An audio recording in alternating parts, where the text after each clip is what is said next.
Makaupo na po tayo. Sa bahagi po na ito ng Ebanghelyo, ating tinunghayan ang mabuting balita ayon kay San Mateo at ito po yung dala-dala ko na mabuting balita. Amen po? Naniniwala naman tayo na tulad na sinasabi ng Biblia, sapagkat saan man may dalawa o higit pang nagkakatipon dahil sa akin, ay naroroon siya. At patutunayan ng Diyos siya, nakasama natin siya, dahil binubuksan natin ang kanyang salita, ang Biblia. Amen po? Pag binuksan natin ang Biblia, nagsasalita ang Diyos.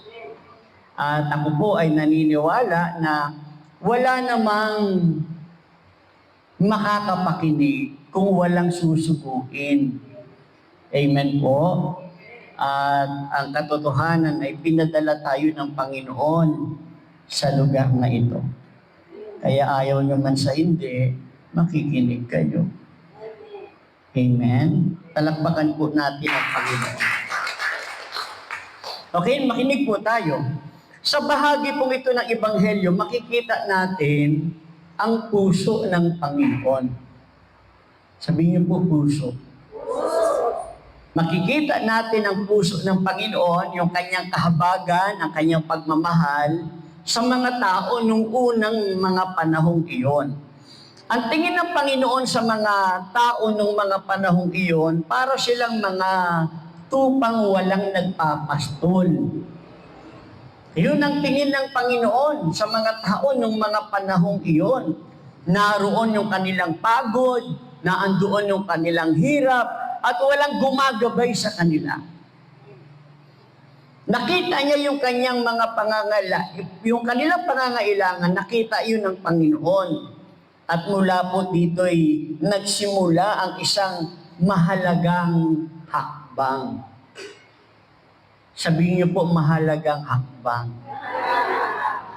Tinawag niya ang kanyang 12 alagad, binigyan ng kapangyarihan at utos, mga kapatid.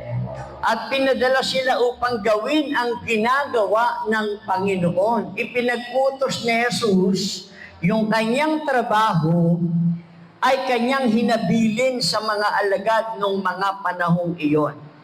Kaya ang mensahe natin sa hapong ito'y pinamagatan nating The Compassion of Jesus and the Commissioning of the 12 on Mission.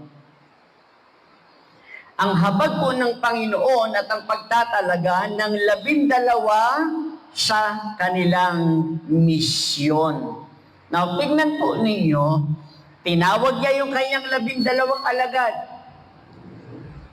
Binigyan sila ng kapangyarihan. Ano yung kapangyarihan? Ano ang palatandaan ng mga alagad ng Diyos? Nakapagpapalayas ng demonyo. Binigyan sila ng kapangyarihan at ipinag-utos at ipinadala sila upang gawin ang mga ginagawa ng Panginoon mismo. Ang ipinangaral na malapit na ang kaharian ng Diyos at pagalingin ng mga may sakit, magpalayas ng masamang espiritu, at tumulong sa kapwa. Sabi noon, libreng ibinigay, ibahagi din ninyo itong libre.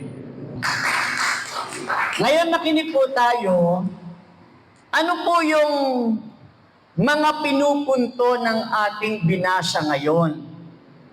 Ano-ano yung makikita nating puntos dito? Number 1, malasakit at habag ni Jesus. Pakiulit po. Nakita niya ang mga tao na pagod, hirap, at parang mga tupang walang pastol. Lubos siyang nahabag sa kanila at naawa sa kanila. Ang punto ng Ebanghelyo, ang Panginoong Hesukristo na andoon ng kanyang habag, na andoon ang kanyang malasakit. Pangalawa, marami ang aanihin. Pakiulit. Sinabi ng Panginoon dahil nakita niya maraming mga pagod. Kaya ang sabi ng Panginoon, ipanalangin ninyo sa may-ari ng anihin na marami ang aanihin, ngunit kakaunti ang manggagawa. Naintindihan niyo po yun? Ibig po palang sabihin, maraming mga taong maaakay natin para kumilala sa Diyos at maglingkod at makapamuhay. Ayon dito, magagawa lang yon kung tayo ay maglilingkod. Sabihin mo sa katabi mo, maglingkod ka.